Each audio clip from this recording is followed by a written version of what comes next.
Bonjour tout le monde, bienvenue dans cette nouvelle vidéo. Nous avons vu l'ABC de l'astrologie indienne au cours de la première vidéo de cette série sur ABC de l'astrologie.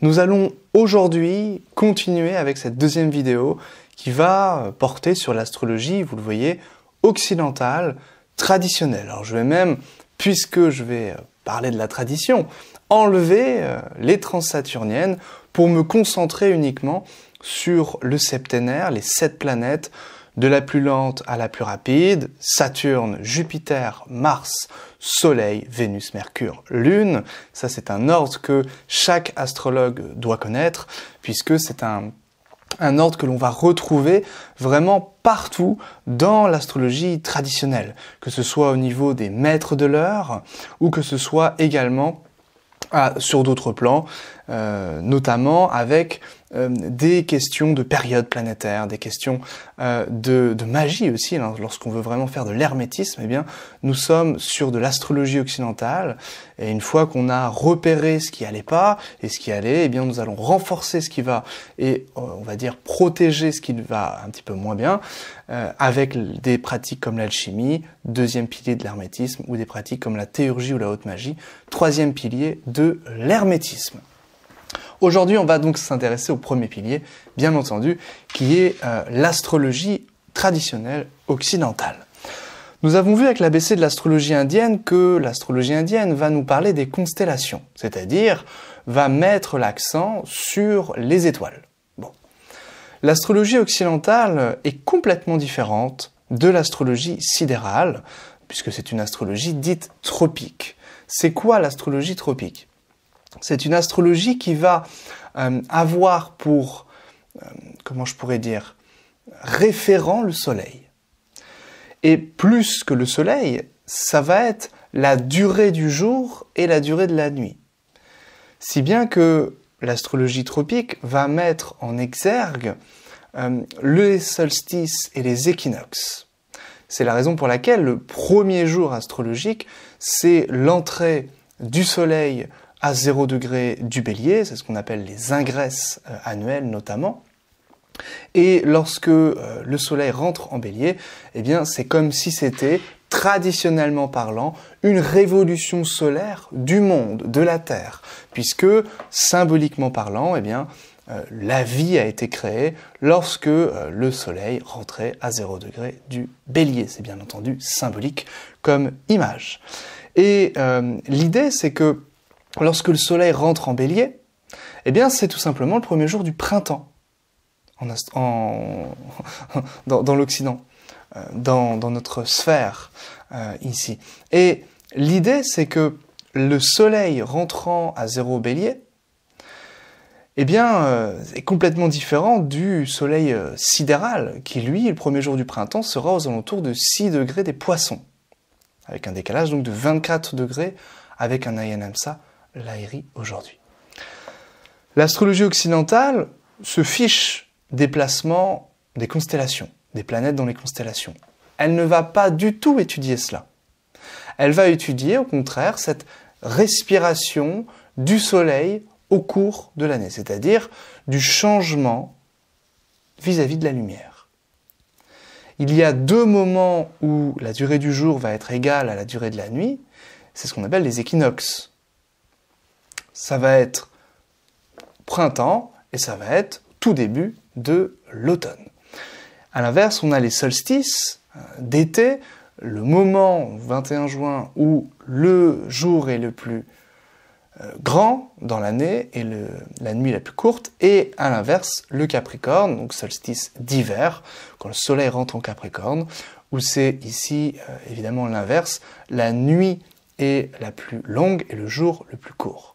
Et une fois que le soleil est rentré dans ce 0 Capricorne, et donc il continue sa course, eh bien, le jour tend à prendre le dessus sur la nuit, et c'est la raison pour laquelle des astrologues comme Cyril Fagan ou encore comme Alfred Witte, eh bien, considéraient que le début de l'année astrologique n'était pas finalement 0 Bélier, mais plutôt 0 Capricorne.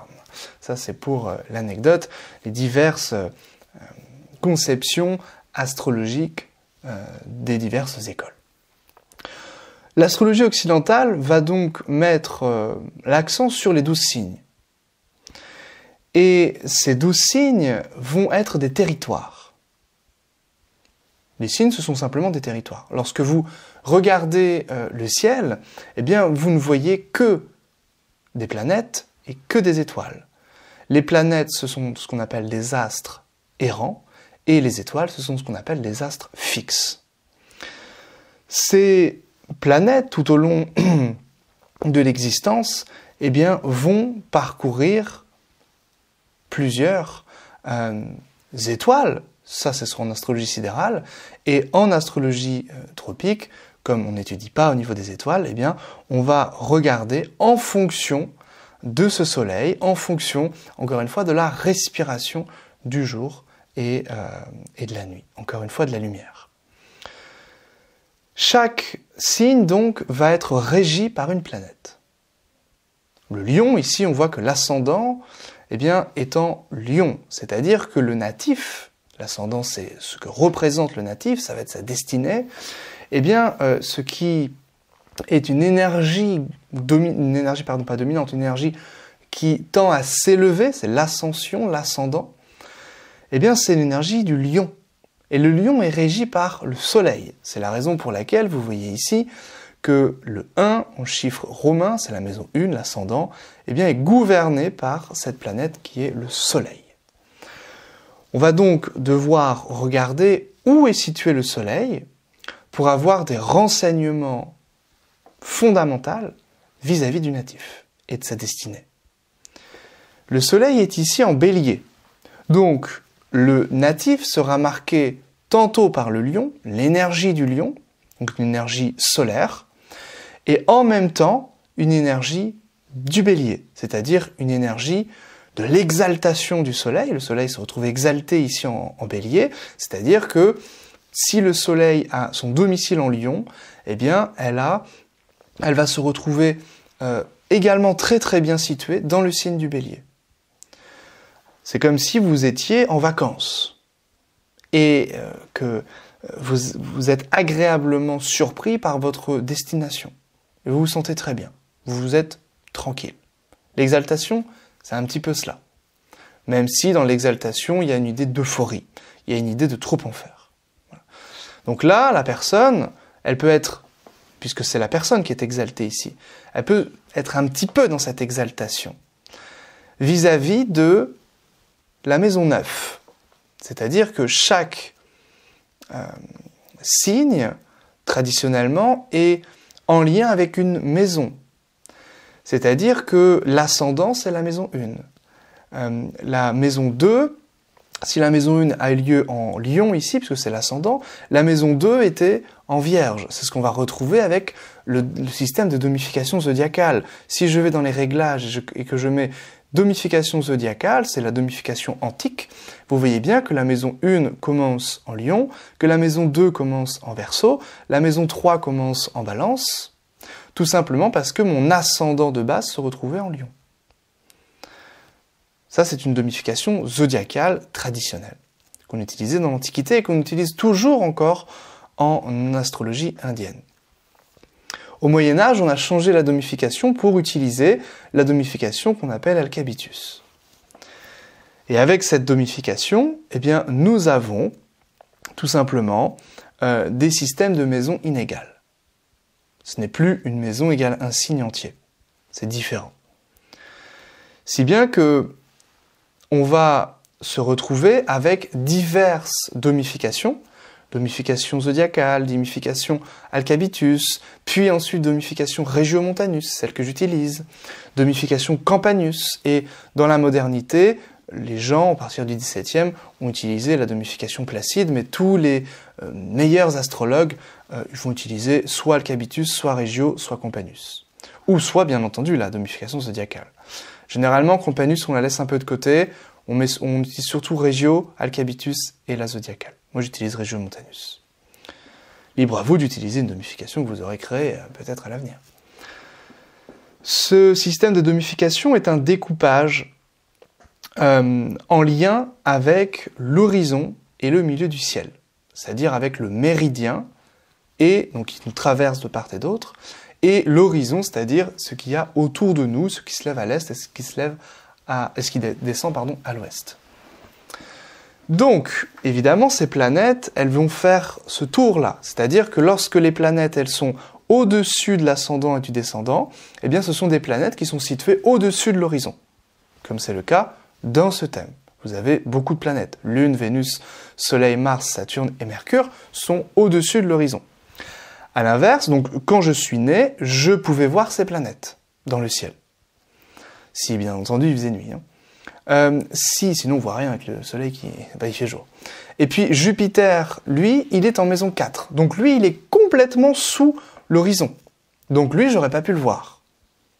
J'aurais pas pu le voir puisque j'aurais eu le Sol sous moi, donc Jupiter qui était en deçà de cet horizon, donc du Sol.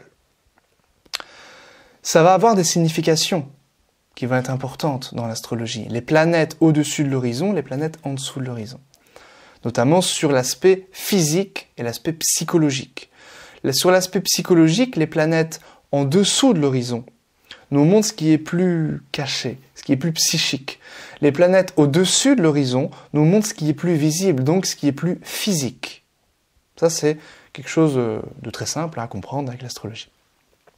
Et donc, chaque maison va être un découpage du ciel, enfin de ce rapport entre la Terre et le ciel plutôt, puisque c'est ce que l'on va appeler le ciel récepteur. Le ciel émetteur, c'est tout simplement les planètes. Et le ciel récepteur, c'est les planètes en lien avec les maisons. Et la jonction entre ce ciel récepteur et ce ciel émetteur va créer l'interprétation. Si bien que chaque maison va renseigner sur des domaines de vie. Chaque maison va nous renseigner sur des circonstances, plutôt favorables ou plutôt défavorables. En astrologie, on va mettre beaucoup l'accent sur quelque chose qui est très proche du ciel récepteur et du ciel émetteur, c'est ce qu'on va appeler l'état céleste et l'état terrestre. L'état terrestre, c'est, si je prends par exemple cette lune, son état terrestre, elle est en maison 12. L'état terrestre, c'est donc le rapport avec la Terre, donc les maisons. La maison 12, c'est pas une maison géniale, c'est pas une maison qui est irriguée par la lumière de l'ascendant. C'est une maison qui est dite sombre, malheureuse ou maléfique, puisqu'elle ne reçoit pas directement d'aspect depuis l'ascendant. Le lion ici, l'ascendant, n'est pas en aspect avec le cancer, ni en aspect d'ailleurs avec la Vierge. C'est pour ça que dans la révolution solaire, la maison 2 n'est pas non plus considérée comme une maison faste. D'autres maisons, que sont la maison 6 et la maison 8, ne reçoivent pas non plus d'aspect de l'ascendant. Quand je dis aspect, ce sont des aspects majeurs, c'est-à-dire des aspects vénusiens, qu'on appelle des sextiles, des aspects donc de 3. Si je parle ici du lion, eh bien, les Gémeaux et la Balance ici vont recevoir l'aspect de sextile, l'aspect de carré qui est en réalité l'aspect de Mars, c'est-à-dire un aspect conflictuel, un aspect martial. Ici, le lion va être donc au carré du taureau et au carré de Jupiter, de Jupiter, donc du scorpion. Le trigone qui va être un aspect, donc évidemment l'aspect de Mars est toujours difficile, l'aspect de trigone est un aspect qui va être bénéfique en astrologie traditionnelle. C'est un aspect jupitérien, donc c'est les signes de même élément. Donc le lion va être au trigone de Sagittaire et du Bélier. Et puis, il va donc pas du tout avoir d'aspect entre le lion et le cancer, le lion et la Vierge. C'est pour ça que les maisons 2 et les maisons 12 sont dites maléfiques. On a encore cette notion avec la maison 2 en astrologie indienne, puisque la maison 2 va être dite maison maraka, ou maison mortifère, qui est en lien avec le décès du natif. Et puis la maison 7, évidemment, va être l'opposition, ce qui fait face à nous, l'adversaire.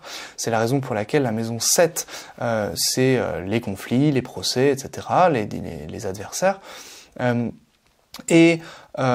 Cette maison 7, c'est un aspect saturnien, un aspect séparant. Voilà, donc ça c'est vraiment pour ces notions classiques des aspects traditionnels qu'on utilise donc dans cette forme d'astrologie.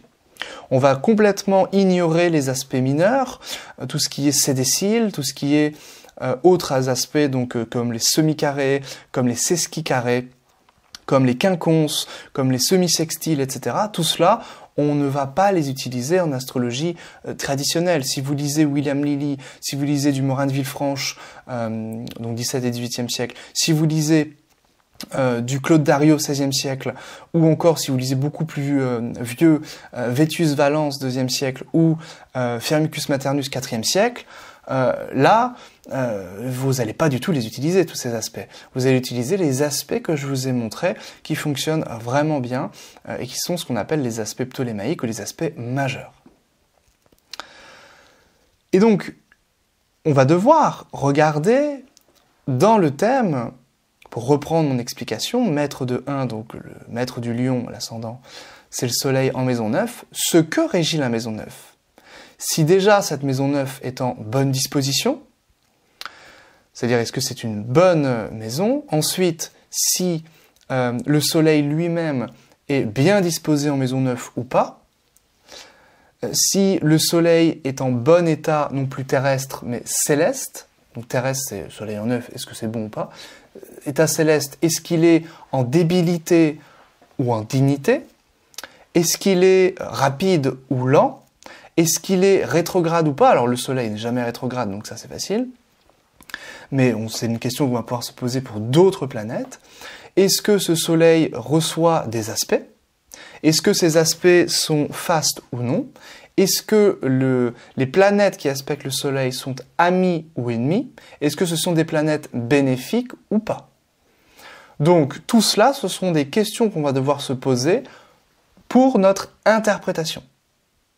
Si je prends ce thème, donc, et que je vois que l'ascendant est en Lion, je me dis très bien, l'énergie dominante du natif, l'énergie qui va au fur et à mesure de l'existence se développer, ça va être une énergie du Lion, bon, de fierté, de beauté, de sublimation, etc.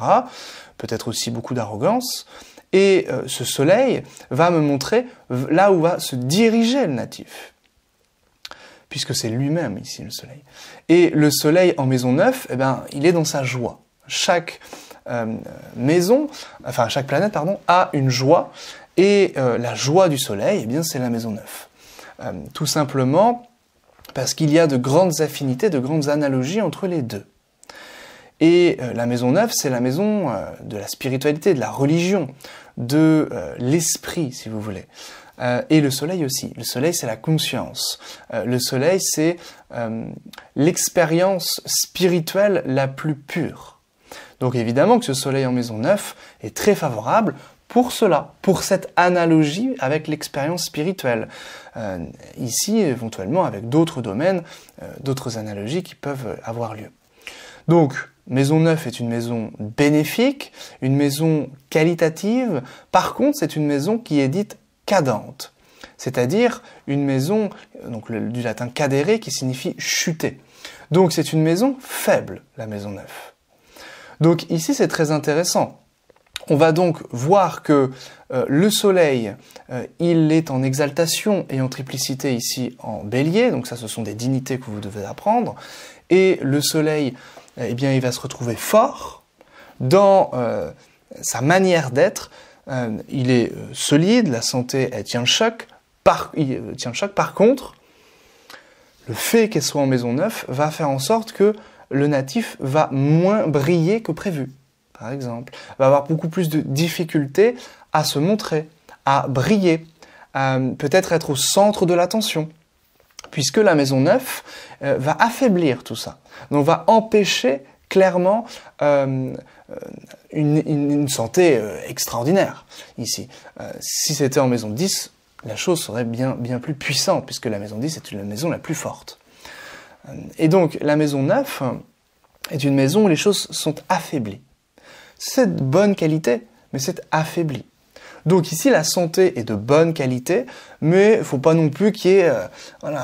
faut pas jouer, faut pas tirer sur la corde, parce qu'il peut y avoir quand même, à un moment donné, des circonstances, les maisons régissent les circonstances, qui font en sorte qu'il y ait des difficultés, une faiblesse en tout cas, au niveau de l'organisme.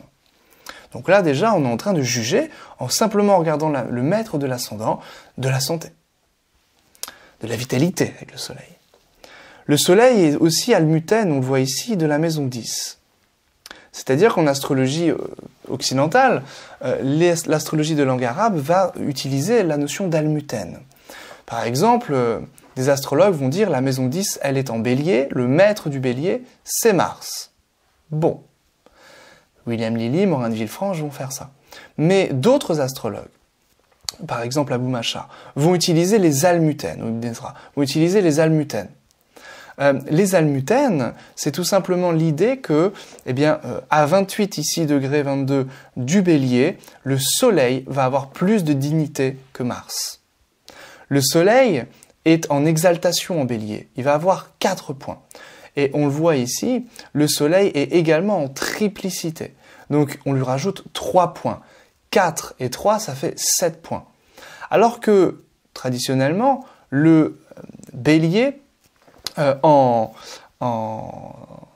en bélier, est juste en domicile. Donc il va avoir juste ici 5 points, c'est quand même le plus grand, 5 points de domicile. Et si on regarde les termes et les décans, on voit que le milieu du ciel ici, en bélier, le terme n'est pas un terme de Mars, mais en un terme de Saturne. Si ça avait été milieu du ciel un tout petit peu avant, eh bien là, ça aurait été égal, il y aurait de même puissance entre Mars et le Soleil. Mais ici, le Soleil est plus fort que Mars, donc le Soleil tend à l'emporter au niveau de la carrière, donc au niveau de la maison 10. Donc ici, le Soleil va à la fois renseigner sur le corps, sur la santé, sur le natif, sur là où il va se diriger, la maison 9, on va voir ce que ça peut signifier après, mais ça peut aussi nous renseigner sur la carrière. Alors bien entendu, comme le maître d'ascendant est le même que l'Al-Muten de 10, ça connecte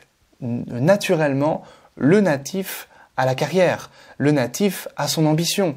Donc ici, on a une personne ambitieuse, une personne qui travaille beaucoup, puisque le soleil est exalté, donc ça donne ici un excès dans le corps, un excès dans la santé, peut-être un excès au niveau de son image, et puis un excès aussi au niveau de la carrière, c'est-à-dire que le natif va beaucoup travailler. Il va travailler pour un résultat qui peut être un petit peu en deçà de ses espérances. Pourquoi? Parce que le soleil est en maison 9. On retrouve notre maison cadente. Donc le travail peut être de bonne qualité, peut lui plaire, lui convenir tout à fait. Il peut même y trouver littéralement de l'exaltation, parce que le soleil est exalté, mais même un petit peu d'honneur, de la gloire, etc., mais en deçà de ses espérances. Et bon, voilà, c'est ici cette symbolique avec la maison 9. L'idée, c'est que la maison 9 ici, va nous renseigner sur plein de choses.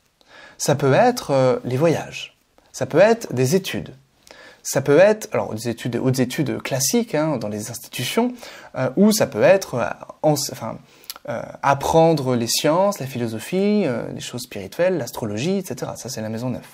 Ça peut être en lien avec des rêves, en lien avec des voyages, en lien avec des étrangers. Tout ça est en lien avec la maison 9. Et comment on va pouvoir trancher cette question, puisque on pourrait très bien avoir de très mauvaises études dans les institutions, ou un rapport avec la religion, maison 9, catastrophique, mais une personne qui est quand même spirituelle et qui quand même a une pratique personnelle, puissante, etc. Eh bien, ça va être l'analogie. Et l'astrologie va fonctionner vraiment par analogie. C'est son langage. Le langage de l'astrologie, c'est l'analogie. On voit par exemple que le soleil, je vous ai dit tout à l'heure, a un lien avec la religion, la conscience, l'expérience en réalité spirituelle. Soleil en 9, la maison 9, c'est également l'expérience spirituelle.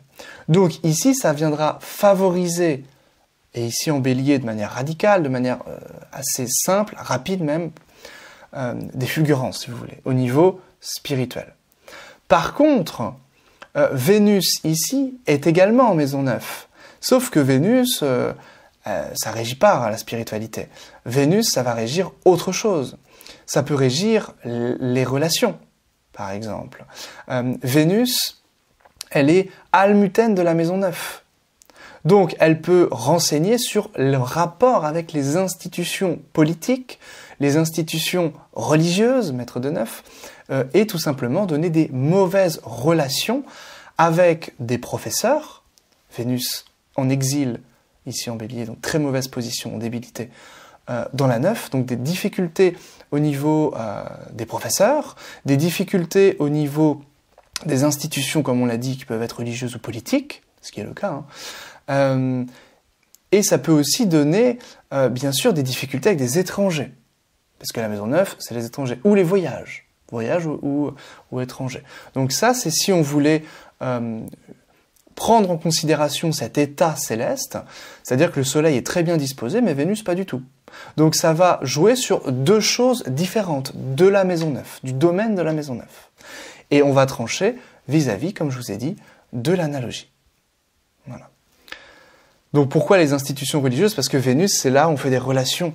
C'est-à-dire qu'ici, si Vénus avait été en domicile en maison 9, c'est une personne qui va vouloir facilement nouer des contacts, des relations, et qui va montrer facilement sa spiritualité, par exemple, ou qui va voyager à plusieurs. Là, c'est une personne qui va pas aimer voyager à plusieurs, ou alors simplement en couple, parce que Vénus, c'est la femme. Donc là, d'accord. Mais pas à plusieurs, pas en groupe. C'est quelque chose qui va pas du tout l'intéresser. Les institutions, où il y a besoin de faire de la mondanité, des choses comme ça, c'est pas du tout pour cette personne-là. Vénus en exil, ici en maison 9. Donc en fonction de la planète, ça va dire des choses différentes. D'accord? Le Soleil est en joie en maison 9, c'est pas le cas de Vénus. Vénus est en joie, par exemple, en maison 5. Donc ici, on est sur des choses un petit peu différentes. Et puis, ça peut également être en lien avec différentes périodes de l'existence. Chaque planète, dans l'Antiquité, régissait des âges. La Lune va régir de 0 à 4 ans. Mercure de 4 ans à 14 ans. Vénus de 14 à 21 ans, ou 22 ans, ça dépend des écoles. Le Soleil de 22 à 41 ans. Donc forcément, il peut y avoir, ici, si Vénus régit de 14 à 21 ans,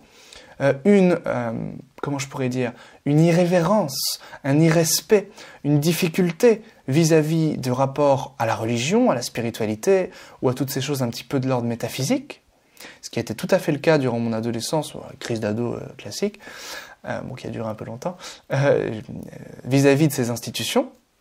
Alors bon, je suis jamais amoureux encore, je suis pas encore amoureux des institutions, mais le rapport avec les religions et avec la spiritualité, évidemment, a pris une autre tournure. À quel âge? À 21 ans. Date où le Soleil est actif dans l'Antiquité. Donc il y a plusieurs façons de faire des prédictions, et ça, c'en est une. Évidemment, des prédictions très très larges ici. Donc on sait que de 21 ans aux alentours de 42 ans, le natif va s'occuper des questions spirituelles en lien avec la maison 9. Des questions peut-être aussi tournées vers l'enseignement, ou la transmission, puisque le Soleil, c'est le chef. C'est celui... Vous savez, les planètes tournent autour du Soleil. Donc, les gens vont tourner autour du natif entre 22 et 40 ans vis-à-vis de la maison 9. C'est-à-dire vis-à-vis des conseils, vis-à-vis de l'enseignement, vis-à-vis de la spiritualité, ou de l'astrologie, ou des choses en lien avec cette planète-là. Voilà. Donc ça peut donner des petites choses très, très, très intéressantes. Bien sûr, la maison 9, ça peut être aussi, d'un point de vue beaucoup plus spirituel, comment la personne peut rentrer en connexion avec le divin, c'est-à-dire au niveau de l'expérience spirituelle. Le Soleil tend à favoriser le culte des astres, traditionnellement parlant. Donc là, on est sur une personne qui est plutôt vers l'astrologie, qui est plutôt vers l'idée d'être proche des planètes. Le culte des astres, comme on avait beaucoup en Égypte. Vénus, c'est beaucoup plus en lien avec la dévotion, ou en lien avec des divinités féminines, ou Vierge Marie, etc., ou Sarasvati dans l'hindouisme, etc. Mais on est beaucoup plus sur quelque chose de dévotionnel, donc où le cœur parle. Voilà. Donc ici, on a ces choses-là. Si c'est Jupiter, c'est beaucoup plus en lien avec le culte, vous savez, le rituel. Si c'est Saturne, c'est beaucoup plus en lien avec l'étude profonde, méditatif. Si c'est Mercure, c'est les livres, l'étude intellectuelle. Si c'est Mars, ça peut être vraiment soit une personne qui peut être violente dans sa religion, comme les extrémistes, mais souvent c'est plus attribué au nœud, et ça peut être aussi une personne tout à fait qui est à l'encontre de sa tradition parentale ou de son pays. Par exemple, si la personne, je sais pas, moi, est née en France avec une religion catholique, ses parents sont catholiques, eh bien avec Mars en 9, il peut tout à fait être différent. Donc ça ne va pas renseigner vraiment sur une religion particulière, mais plutôt sur une attitude vis-à-vis d'une religion particulière. Bon, ça c'est un exemple avec la maison 9. Nœud sud, Lily dirait, par exemple, en 9, soit ça fait une personne athée, soit ça fait une personne, au contraire, qui est extrémiste. Mais évidemment, il faut regarder l'ensemble du thème pour s'en convaincre. Et ensuite, il faut étudier les parts, étudier plein de choses.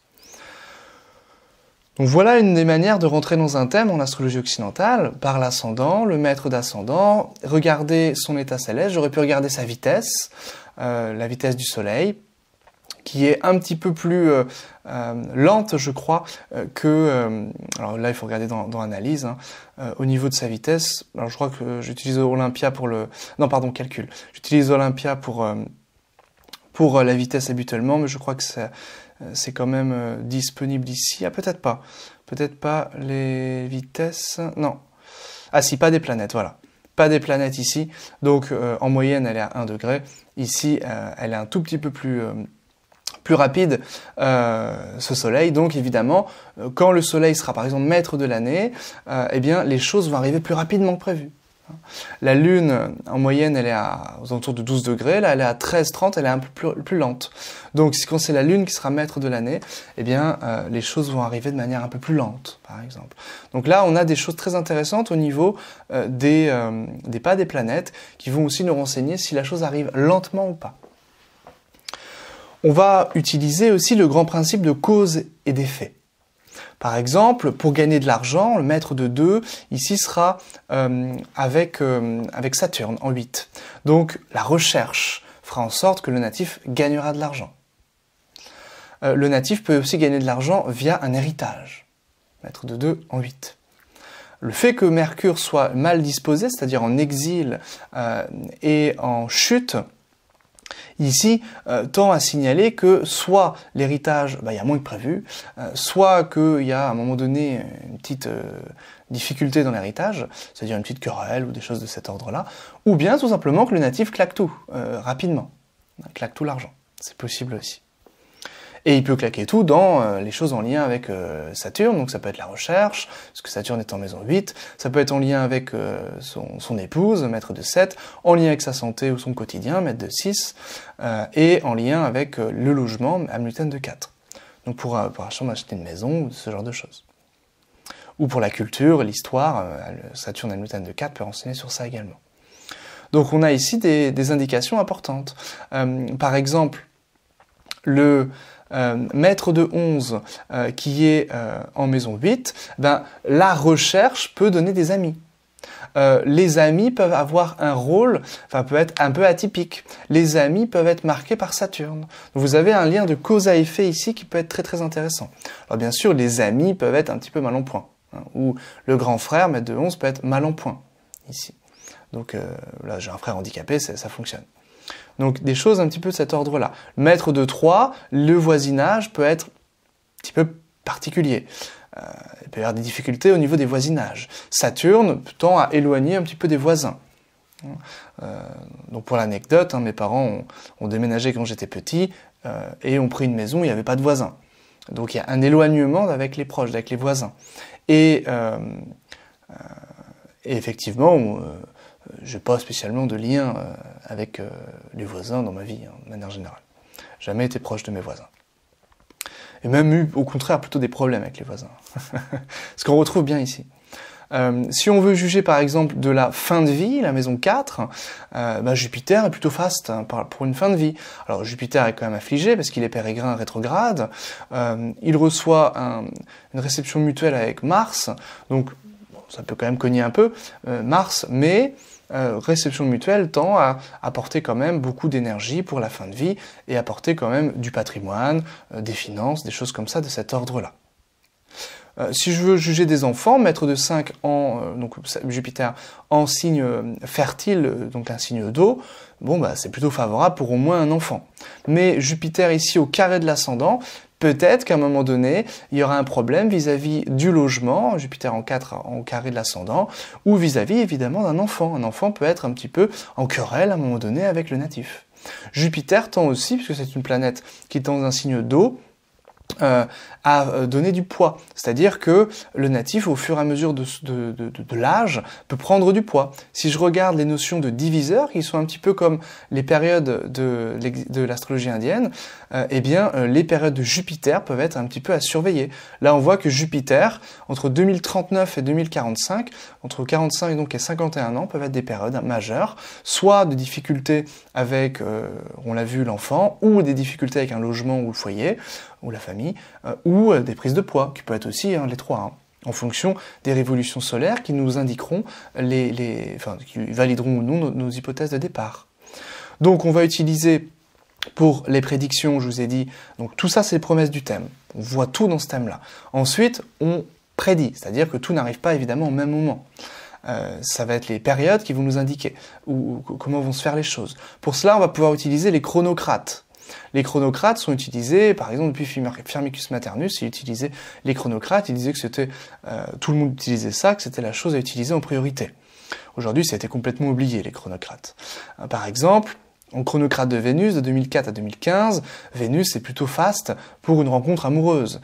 Effectivement, j'ai rencontré, mon ex actuellement, qui est dans cette période de Vénus, par exemple.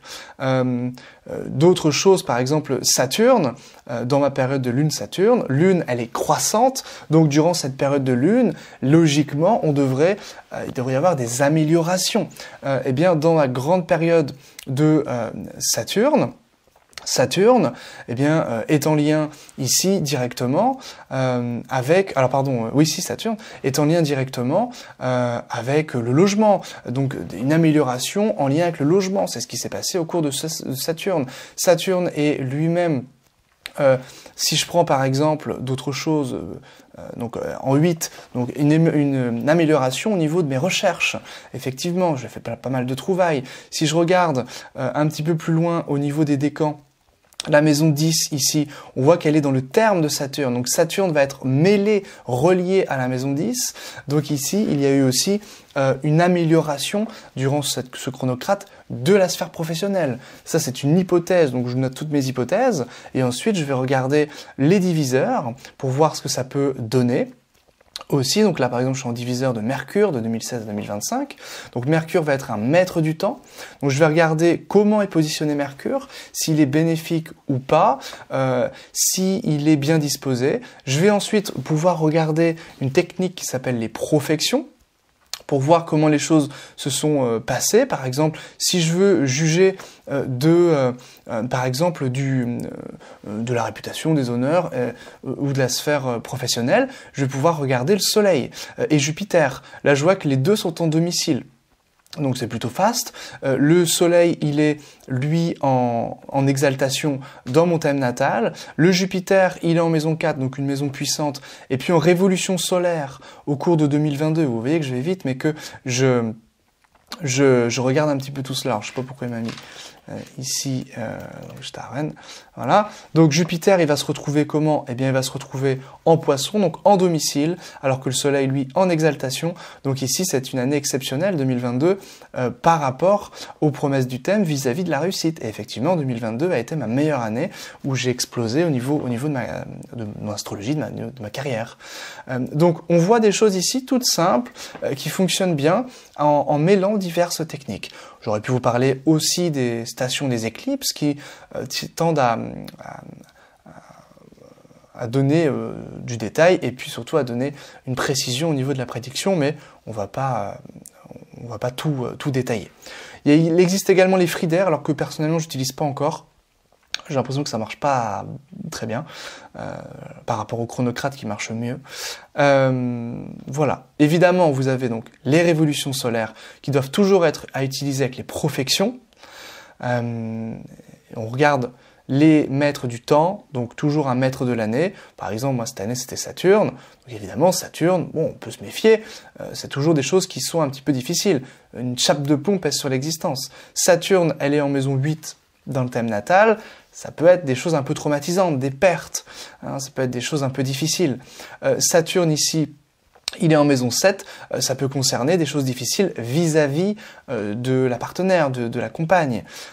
Bon, ici, ça peut donner des difficultés par rapport à la santé de la compagne. Effectivement, c'est ce qui s'est passé au cours de cette année, par exemple. Le diviseur Mercure, donc Mercure sera un autre maître du temps. Donc Mercure va aussi être très important. Mercure est maître de 2. Dans le thème de révolution, et maître de 2 également dans le thème natal. Donc on sait que les finances vont être quelque chose d'important au cours de cette année. On voit que Mercure est combuste, donc, avec le soleil en 8, et qu'il est en plus en maison 8. Donc on sait ici qu'il y aura des dépenses imprévues, des dépenses soudaines et inattendues, ici qui sont consumées, c'est l'argent consumé. Donc ici des pertes financières, voilà, qui sont évidemment à prévoir ici, d'autant plus que Mercure, on voit que la part de fortune ici est en Vierge, et donc Mercure va également régir la part de fortune, et étant ici affligé par la combustion, eh bien ça va rendre des choses un petit peu complexes, des pertes d'argent, c'est effectivement le cas, dans cette année-là, au cours de cette année. Donc, révolution solaire, évidemment extrêmement commode depuis que Volgin les a restaurés, avec notamment les textes de Jontin de Florence. Révolution lunaire, évidemment, pour prédire à 27 jours près. Hein, donc, bon, je ne vais pas rentrer dans les détails, mais ça fonctionne si on veut prédire des choses intéressantes. Je vais vous donner quand même un exemple. Au cours de ce mois de novembre, j'ai été malade. Eh bien, on va regarder les planètes dans les angles, et là je vois que Saturne n'est pas très loin, mais j'ai surtout Mars, ici en angle. Et effectivement, ici il y a eu des difficultés au niveau de ma santé, puisque Mars attaque.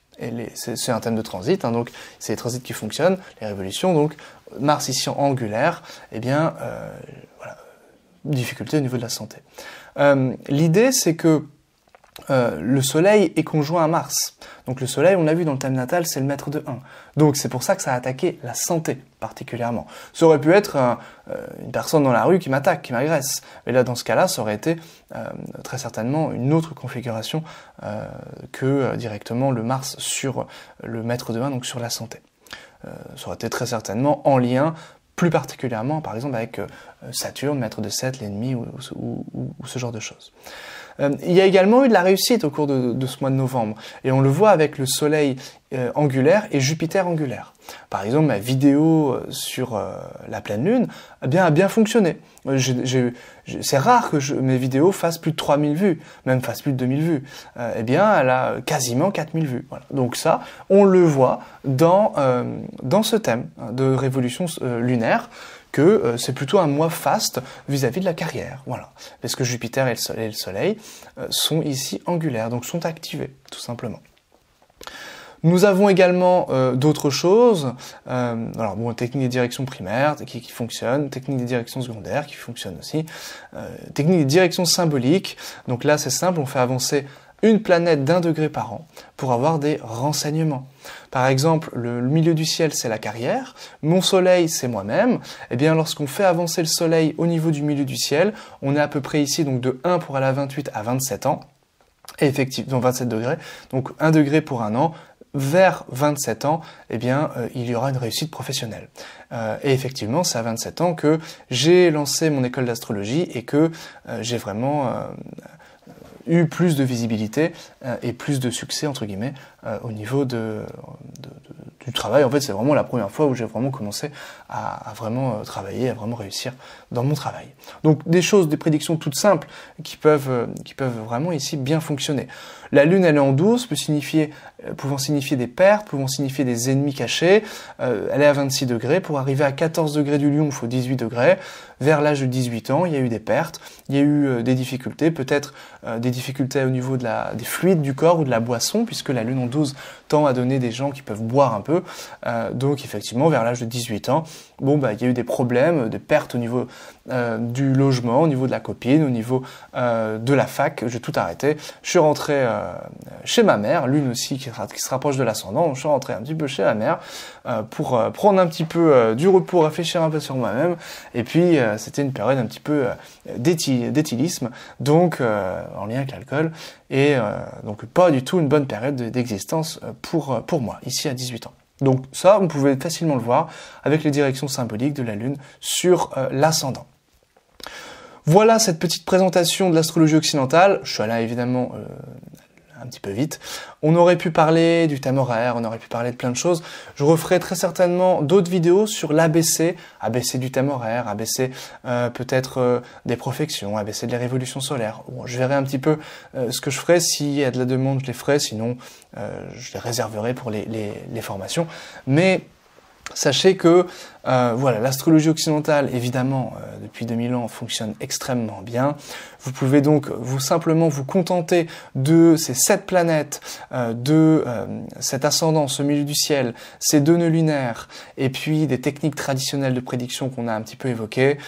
Et déjà, avec ça, vous ferez des merveilles et vous ferez vraiment des prédictions spectaculaires et des interprétations spectaculaires. Voilà ce que j'avais à vous dire pour cette présentation. J'aurais pu vous parler de plein de choses, des antices, des déclinaisons, etc. Mais on essaie de faire rapidement. Des parts aussi que j'aurais pu évoquer, toutes ces parts, qui sont tout simplement des points sensibles du thème. Si je prends un exemple avec ce thème, on voit que la part des actes, ici, elle est à 4 degrés du Capricorne, elle est donc ici. On voit que Mercure aspecte la part des actes, et la part des actes, c'est la nature du métier. Donc ici, une personne qui va écrire, Mercure, une personne qui fait un métier en lien avec Mercure, et comme Mercure est la planète traditionnelle de l'astrologie, eh bien, là, ça ne rate pas. Voilà ce que j'avais à vous dire concernant cette ABC de l'astrologie occidentale.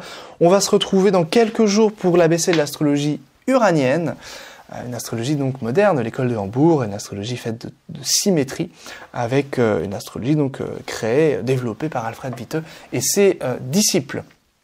N'hésitez pas à faire un petit coucou en commentaire, à partager cette vidéo, à liker, à commenter. Et puis, n'hésitez pas également à me dire les vidéos que vous souhaiteriez voir sur cette chaîne. N'hésitez pas également à prendre une consultation. Tous les liens sont en description si vous désirez me suivre sur d'autres canaux, d'autres supports. Et puis, pour vous former, eh bien, vous connaissez le chemin, la chanson. Tous les liens sont en description pour faire de l'indienne ou faire de l'occidental. Merci bien, je vous souhaite une excellente soirée ou journée en fonction de l'heure à laquelle vous écoutez et regardez cette vidéo. Et puis je vous dis à très bientôt. Bye bye.